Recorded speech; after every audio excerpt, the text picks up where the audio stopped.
Regresamos con argumentos y ya nuestra audiencia tiene muchísimas preguntas para nuestro segundo invitado de esta tarde, el profesor Rafael Quiroz. Él es economista y experto en petróleo. Y vamos a leer de inmediato alguna de ellas, profesor.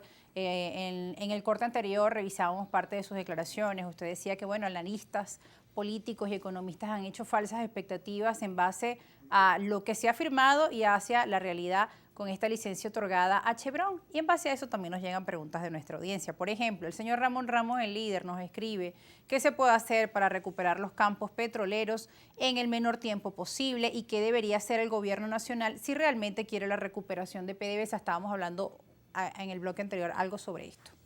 Sí, bueno, yo lo que creo es que el gobierno debería revisar la direccionalidad de las inversiones petroleras.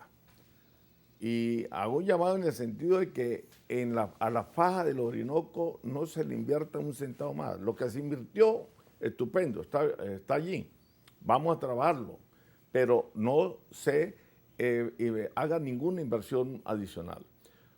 Por muchas razones, entre otras cosas porque el promedio el costo promedio de producción de un barril allá es sumamente costoso. Oscila entre 27 y 34 dólares el barril.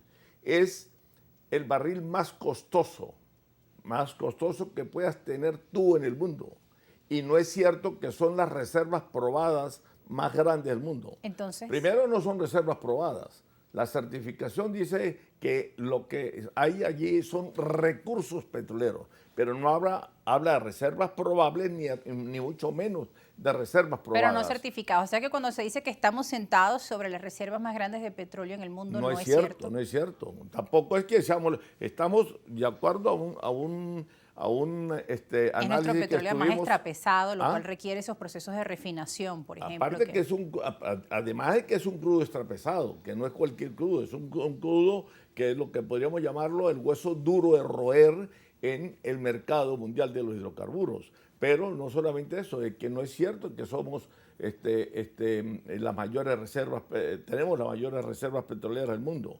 Eso fue un mito que creó Hugo Chávez acá para construir un discurso o tener un ingrediente más en su discurso doméstico y en su discurso para afuera. Ojo, y vendió el mito, logró venderlo. Aquí todavía lo dicen los presidentes actuales de América Latina, lo dicen los parlamentarios colombianos, de Europa también. Y yo les pregunto, ¿pero quién les dijo a ustedes eso? ¿De dónde sacan las cifras, asegura usted? Nosotros sacamos un grupo de economistas petroleros y Venezuela nos dio de noveno lugar. Ojo, no es nada ¿Dónde despreciable. podemos encontrar ese estudio? Noveno lugar en el mundo. Hay una tesis de posgrado que se hizo hace unos 3, 4 semestres en la Universidad Central de Venezuela sobre las reservas mundiales. Venezuela aparece de noveno, primero aparece Arabia Saudita, luego aparece Irak, después aparece Irán, luego aparece Rusia, luego Kuwait, luego creo que Estados Unidos, Qatar.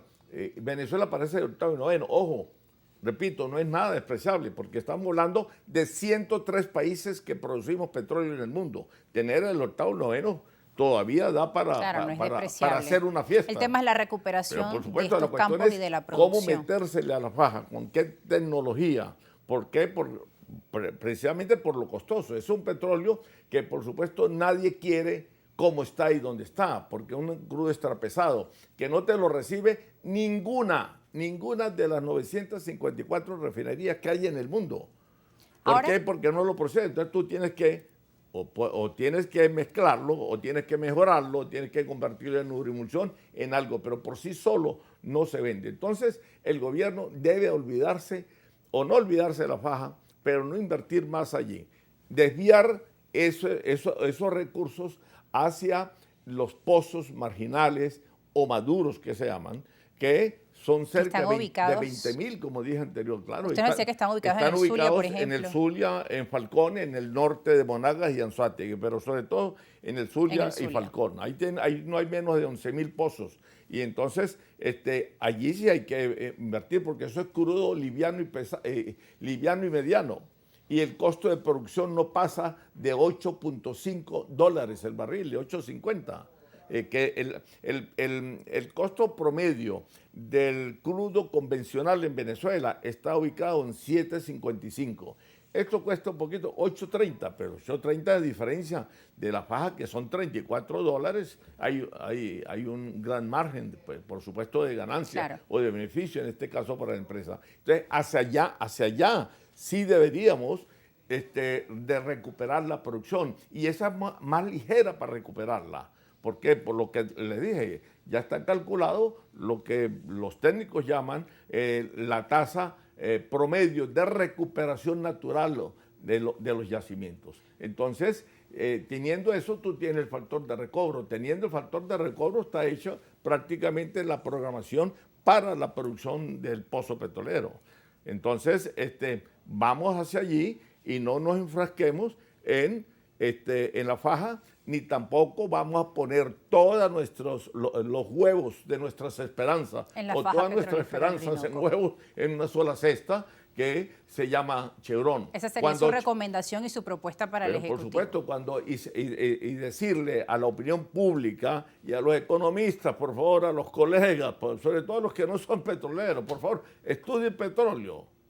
Me disculpan, ojo, venezolanos aquí y afuera de Nueva York repiten también algunas cosas como esta, que creen que con Chevron llegó la independencia petrolera para Venezuela y que con la licencia prácticamente esa se trata de la estrella polar del desarrollo petrolero y económico de Venezuela. Estamos equivocados. No sobredimensionemos y no engañemos a la opinión pública con eso, porque Chevron no va a hacer mayores inversiones en Venezuela en la industria petrolera. Van a ser muy comedidas sus inversiones mientras que logra cobrarse la deuda que tiene pendiente PDVSA con ellos. Y por consiguiente, la participación de Chevron en el incremento de la producción petrolera venezolana va a ser muy relativa y muy discreta. Yo no creo que pase en sus mejores tiempos de inversión para dentro de 2 o 3 años, no pase de 200.000 barriles. En 6 o 8 meses podría estar recuperando 50.000 y 100.000 para dentro de año y medio. Pero no vayan a creer de que vamos a llegar a 2 millones, porque eso va a estimular esas mentiras que dicen alguna gente y algunos analistas y sobre todo los francotiradores en los chats por las redes sociales. Lo que hacen es estimular al presidente a que siga prometiendo lo que no puede cumplir nunca, que tiene ya 3 años prometiéndonos que ese fin de año va a terminar la producción petrolera con 2 millones, incluyendo este último año. Y estamos cerrando en 700.000, presidente. Producir petróleo no es tan fácil como producir militantes, por así decirlo, el PSV, por decir algo, pues, o cualquier otra cosa, o fabricar, o producir pasteles, o qué sé yo, chichandino, lo que usted quiera, ¿no? Producir petróleo, en el caso venezolano, requiere el promedio de profundidad es de 6.800 metros de profundidad. Y ni hablar de la fuga de expertos y de personal técnico calificado, que también eso es otro asunto, ¿no? Por supuesto. Y producir petróleo no es tan fácil como meter gente en PDVSA para que tengamos 41.000 personas empleados. El doble de lo que necesita en verdad la industria petrolera. La industria petrolera nuestra se maneja fácilmente con 15.000, 17.000 y no con 41.000, a pesar del éxodo que ha habido precisamente producto de la diáspora venezolana. Entonces, el presidente hizo avisar y pagarle a las empresas. ¿Por qué PDVSA estaba en una deuda que sobrepasa los 86.000 millones de dólares? ¿Cómo es eso? 86.000 millones de dólares. Y la PDVSA que criticábamos en la Cuarta República, que fue cuando se fue Justillo, fue uno de los principales críticos, sobrepasaba 7.500. Y para nosotros eso era un escándalo. Entonces resulta que hay 86.000 millones de dólares solo de PDVSA. Deuda consolidada estoy hablando, incluyendo, por supuesto, pasivos laborales y los escuetos, salarios y sueldos que tiene la nómina de PDVSA. Por eso es que los buenos funcionarios o profesionales se nos han ido a otros países porque han sido llamados por las competencias nuestras, que son otras empresas petroleras que sí pagan bien en dólares, como debe ser, como siempre fue en PDVSA, y bueno, presidente, mientras que no se arregle el problema de nómina, de pago de la deuda que tiene PDVSA y se le desmantele a PDVSA, se le quite a PDVSA, se le ampute todas las actividades, todas, absolutamente todas, para los cuales no fue creada PDVSA y que se le encimaron, por así decirlo, se le adjudicaron, se le pusieron sobre sus hombros a hacer cosas que no son propias de la industria petrolera. Eso desvirtuó precisamente la esencia, la filosofía de ser de Petróleos de Venezuela. Bueno, agradecemos, profesor Quiroz, su participación en Argumentos. Hemos escuchado atentamente su visión, sus datos, sus estadísticas y su análisis en base a la realidad y a los anuncios realizados hasta el momento. Llamaba a no hacerse falsas expectativas, como siempre con un discurso basado en su conocimiento, en su experiencia y también un tema que le apasiona, claro, como economista experto en petróleo. Petróleo es pasión, pues. Así es.